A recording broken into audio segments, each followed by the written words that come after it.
चलिए इस एक्सप्लेनर में शुरुआत करते हैं एक ऐसी कहानी से जो भारत की दो सबसे तेज धड़कनों को आपस में जोड़ती है। मुंबई जो देश की आर्थिक राजधानी है और पुणे जो एक विशाल आईटी और मैन्युफैक्चरिंग हब बन चुका है। इन दोनों के ठीक बीच स्थित है देश का सबसे व्यस्त हाईवे जो अब सच में हमेशा के लिए बदल चुका है। ये सिर्फ एक आम रास्ता नहीं है बल्कि ये पूरे महाराष्ट्र की आर्थिक उन्नति की जीवन रेखा है। जरा इस दृश्य की कल्पना कीजिए, वेस्टर्न घाट्स की धुंध भरी सुबह और ये विशाल पहाड़। इन्हें देखकर ही समझ में आता है कि इन खूबसूरत लेकिन बेहद खतरनाक पहाड़ों के बीच से लगातार हाईवे ट्रैफिक चलाना किसी एपिक सिनेमैटिक चैलेंज से कम बिल्कुल नहीं है।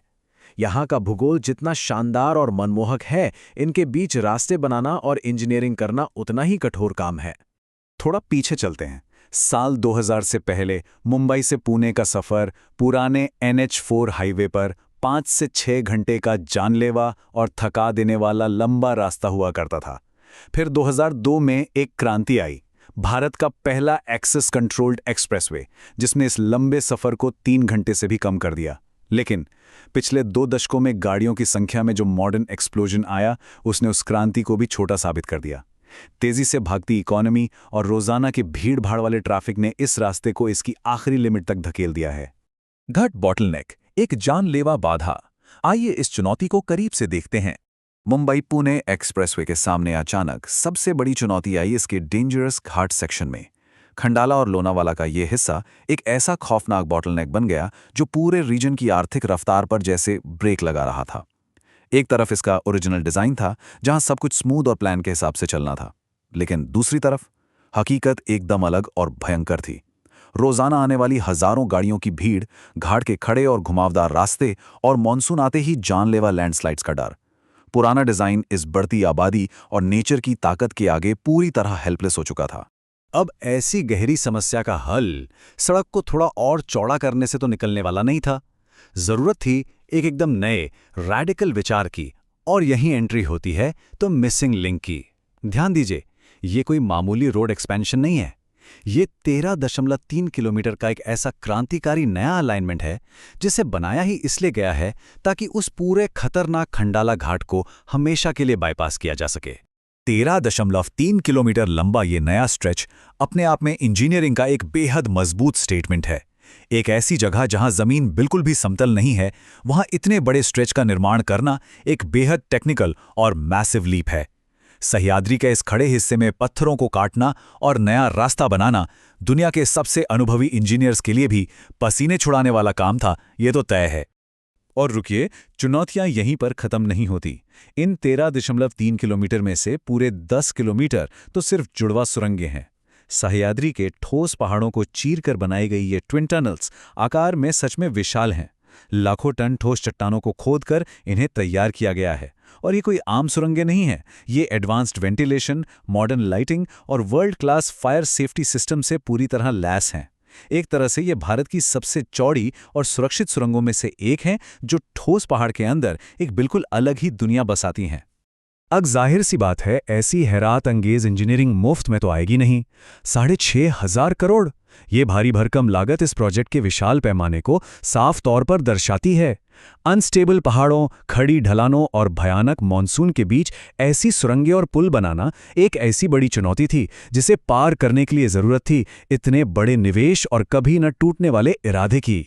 चलिए इस नामुमकिन से लगने वाले काम को 2 हिस्सों में समझते हैं। स्टेप 1, सह्याद्री पहाड़ों के बिल्कुल आर पार 10 किलोमीटर लंबी सुरंगें खोदना।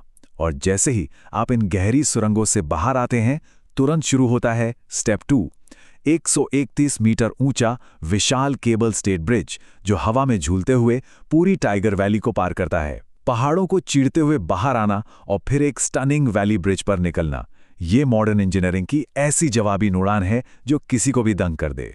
Faster, safer and connected, the economic impact. इसका आर्थिक असर क्या होगा, देखते हैं। ये इंजीनियरिंग चमत्कार सीधे तौर पर हमारी पूरी इकोनॉमी को एक नई रफ्तार देता है।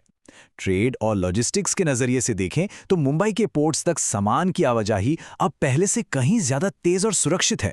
इस नए रास्ते की फ्यूल एफिशिएंसी का सीधा सा मतलब है हर साल करोड़ों रुपए के ईंधन की बचत। साथ ही पुणे और सतारा बेल्ट में लगातार इंडस्ट्रियल ग्रोथ तेजी पकड़ रही है।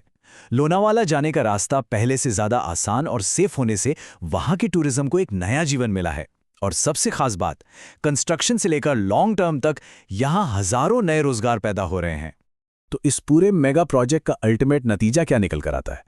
नतीजा है शॉर्टर डिस्टेंस, सेफर ट्रैवल और हर यात्रा में पूरे 30 मिनट की बचत। ये सिर्फ दूरी कम होना नहीं है, ये लोगों के समय और हमारी सप्लाई चेन दोनों की एक बहुत बड़ी जीत है। आधा घंटा बचाने के साथ साथ ये नया रास्ता घाट के उन पुराने खतरनाक एक्सीडेंट्स और फ्रस्ट्रेटिंग ट्रैफिक जैम से भी पूरी तरह आज़ादी दिलाता है। असल में देखा जाए तो ये पूरा इकोसिस्टम आपस में बेहद गहराई से जुड़ा हुआ है। ये हाईवे सिर्फ 2 शहरों को जोड़ने वाली सड़क नहीं है, बल्कि एक विशाल स्ट्रेटेजिक पजल का सबसे ज़रूरी हिस्सा है। एक तरफ है विशाल मुंबई पोर्ट, बीच में है पुणे की मॉडर्न आईटी और मैन्युफैक्चरिंग इंडस्ट्री, और इसके आगे आता है पूरा बेंगलुरु कॉरिडोर। ये कनेक्शन दरअसल भारत के उस हाई स्पीड भविष्य की ऐसी नींव रख रहा है जहां ट्रेड और लोग बिना किसी रुकावट के हजारों किलोमीटर का सफर आसानी से तय कर सकेंगे। और इस पूरे एक्सप्लेनर के नतीजे पर आएं तो एक बड़ी ही शानदार बात जहन में आती है। प्रगति सिर्फ नई सड़कें बनाने के बारे में नहीं है, बल्कि उन कड़ियों को जोड़ने के बारे में है जो अब तक छूटी हुई थीं। ये मिसिंग लिंक पूरे महाराष्ट्र की एम्बिशन और लाजवाब इंजीनियरिंग का एक बेहद शक्तिशाली प्रतीक बन चुका है। सच तो ये है, ये सिर्फ एक सड़क नहीं है, ये महाराष्ट्र के भविष्य की फास्ट लेन है। आखिर में एक जरूरी सवाल के बारे में सोचिए। जब इस तरह के मेगा प्रोजेक्ट्स नेचर की सबसे कठिन चुनौतियों को मात दे रहे हैं, तो आने वाले कल में ऐसे और कौन से मिसिंग लिंक्स होंगे जो हमारी ग्लोबल इकोनॉमीज का भविष्य तय करेंगे? इस बारे में जरूर सोचिएगा। एक विशाल आर्थिक नेटवर्क की यही आगे की दिशा है। इस एक्सप्लेनर के साथ जुड़े रहने के लिए बहुत बहुत धन्यवाद।